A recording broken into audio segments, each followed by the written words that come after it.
Today's movie is the little-known 1986 horror comedy Dolls. Now, I love doing the big-budget movies from my childhood, but I really do like doing the movies that I only know from the box art at the video store, but that I was never allowed to rent. And Dolls is a movie about evil murderous dolls, and it was produced by Charles Band, and this dude really leaned in and created his own little doll cinematic universe. He's got Dolls, Puppet Master, Demonic Toys, Puppet Master versus Demonic Toys, Doll Man versus Demonic Toys, and Toy Story 3. He also produced Ginger Dead Man with Gary Busey, so how is this the first time I'm even hearing of this guy? Dolls begins with 1955 Biff and Cruella de Vil driving through the English countryside when she almost hits two hitchhikers. The couple is David Bauer and his second wife Rosemary, who are traveling with David's young daughter Judy on their way to their vacation. A freak storm rolls in and their car gets stuck in the mud, and in a nice little twist, not only is Rosemary mean to Judy, but her dad hates her guts also. Daddy! I'm gonna kill that kid. Stand in line. They see an old mansion off in the distance and head towards it before the storm picks back up. Rosemary thinks Judy's teddy bear is slowing her down, so she throws it into the woods, and so Judy imagines the bear coming to life and murdering her parents. And it's said that the little girl playing Judy was absolutely terrified of this bear, and so I'm reminded of the story from The Shining, where Stanley Kubrick did everything he could to shield Danny Lloyd from the fact that he was in a horror movie. But the crew on Dolls, however, upon learning that she was scared, spent the entirety of the shoot growling at her from the shadows. Imagine being a bigger dick than Stanley Kubrick. Kubrick.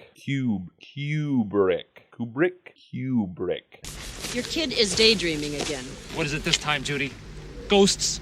Goblins? Little green men on pie plates? And man, shitty parents in movies hate it when their kids daydream. It's like the absolute worst thing in the world to them. And they knock on the door of the house, but nobody answers. Maybe they left because of the storm. Suppose they know something we don't. Suppose this place is flooding out. Suppose they left for higher ground. Suppose the dude's taking a poop and all that pounding on the door is making him super anxious. Like, that's his time. He doesn't owe you anything. They find a crawl space under the house, and horror movie rules dictate that if you assume no one is home, you can enter any domicile by any means necessary. That's breaking and entering! What the? I did not expect the evil hag in the fur coat to ever be the voice of reason. Is that a horror movie first? Who's going to arrest us out here, Count Dracula? Well, of course not. A modern-day count would have no more authority than an alderman or a school board member. What? Oh, I know you're trying to be humorous, but your joke is flawed on so many levels. A count arresting them. You know nothing of medieval politics.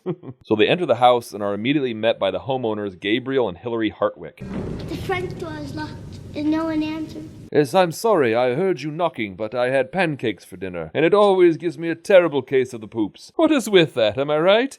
You know what they say, you don't buy pancakes, you just rent them. And so the Hartwicks invite the Bowers to stay with them for the night. Yeah! They sit down for dinner and we learn that Gabriel is a toy maker who specializes in dolls, and he gives the Mr. Punch doll to Judy. And I was shocked to learn that Mr. Punch is based off of a real puppet act, Punch and Judy, about a lovable wife-beater named Punch, and it's also featured in the Santa Claus movies. And you know what? I feel like someone should do some mildly humorous videos on those movies.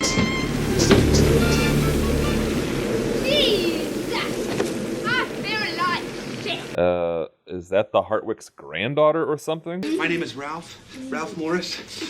These girls, they were just hitchhiking, and so I picked them up.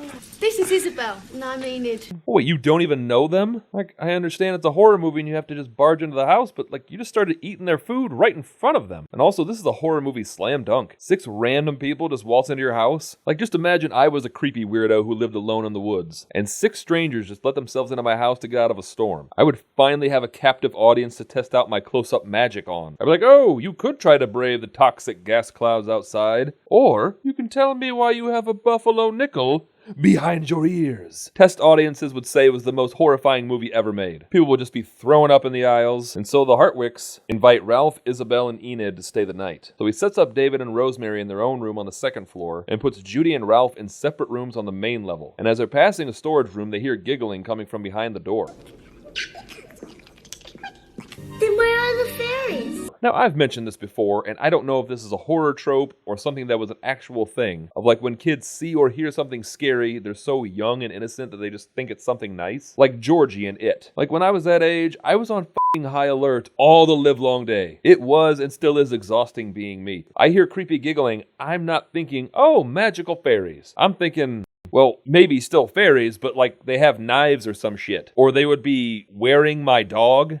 I don't know. My imagination is shit, but you get the idea. And so these two horrible women who are guests in this home are blaring their music and planning to rob the house when everyone else goes to sleep. And fun fact, Isabel is played by the same actress who was in a-ha's Take On Me video. Oh, and my producer is frantically writing something, trying to get my attention.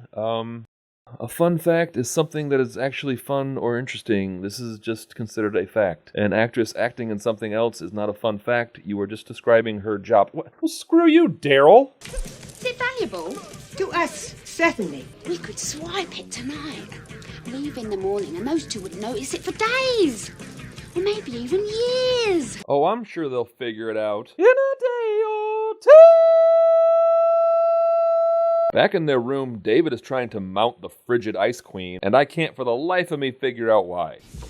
We're young.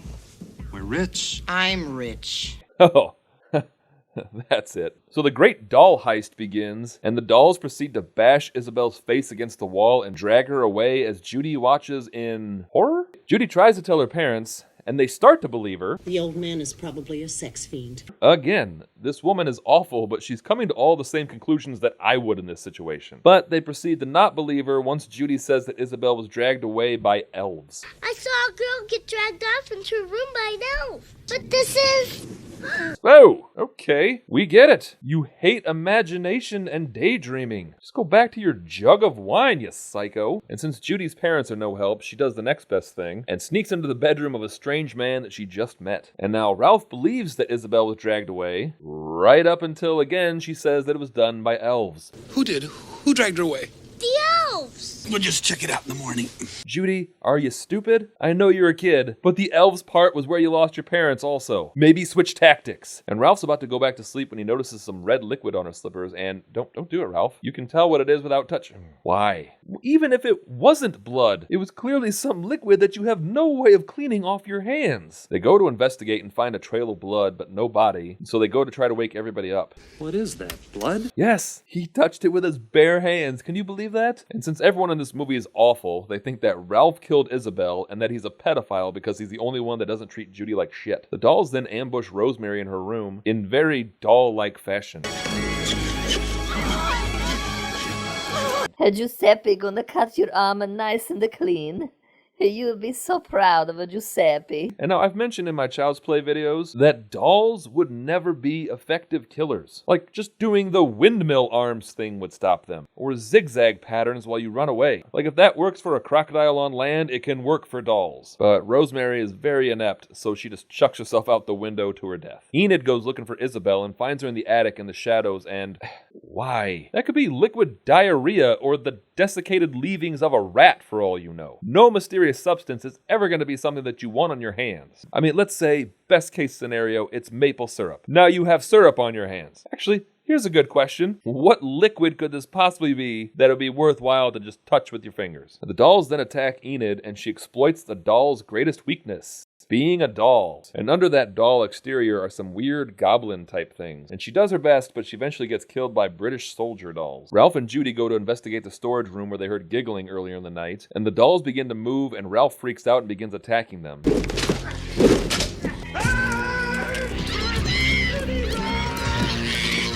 And Judy yells at them to not hurt Ralph. You're bad, Dolly's bad. Leave him alone.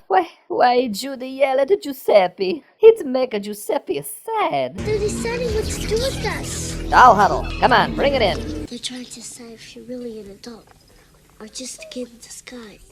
We have reached a decision. Hello, Ralph, you baby boy. We can go now. So, you're free to go?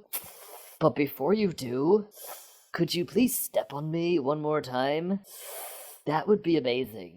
David finds Rosemary's dead body and thinks that Ralph did it, and he goes to kill him. He knocks out both Ralph and Judy, and he gets attacked by Mr. Punch. And David gets the upper hand and smashes Punch with a hammer, and Mr. Punch does not have a goblin inside of him, and is instead hollow, which is also the title of my autobiography. Gabriel and Hillary arrive, and we learn that Hillary is a witch, and she turns David into a new Mr. Punch doll. And we learn that their whole deal is that they turn adult assholes into dolls to punish them for not being childlike. Well, some of them they do. So, in interviews, it's explained that the dolls in the films have various different origins explaining their ability to come to life. Now, the original Mr. Punch and toy soldiers, they were controlled by the witchcraft magic of Gabriel and Hillary. Some of the dolls used to be immoral humans and were transformed into dolls to pay for their crimes in life, which explains why some of them have weird skeletons underneath. And some of them are actually fairies, which explains why their bodies burn after being hit by metal, because apparently fairies have an adverse reaction to metal and iron in folklore. Like, really? I've never heard that. It's also never explained in the movie. This movie's only an hour and 15 minutes long, so I imagine they had that scene in there to explain all that and then cut it because it is so very stupid. Why not just have all of them be humans that were turned into dolls? Why would you add 3 different ways that dolls would come to life, and then not even explain it? And the next morning they convince Ralph and Judy that it was all a dream. And Gabriel then produces a letter, supposedly written by David, saying that Judy's parents took off to another country and changed their names, and Judy should go back to live with her mother. What about the 2 girls? P.S. I'm taking the 2 hitchhikers with me. Now, is Ralph childlike, or is he just an idiot? You can stay here and play with our toys for as long as you like. I don't know, you just have handmade dolls. This isn't the 18th century where the most exciting toys were dolls and the ball in a cup. Like, the NES has been around for 3 years by this point. Use your magic for something good. And Judy and Ralph leave to go back to Boston, and Ralph picked up 2 adult hitchhikers in that thing. That's probably another scene they had to cut. So that was Dolls. It's kind of just like an extra long version of a Twilight Zone episode, but it did put Ginger Dead Man back on my radar, so... Ooh, and Ice Cream Man. But those might be pushed down the road. I kind of want to do some actual good movies, because those are more fun to watch, especially if I have to watch it twice. Oh my gosh, I had to watch this twice. And even though it's an hour and 15 minutes, it seemed like forever.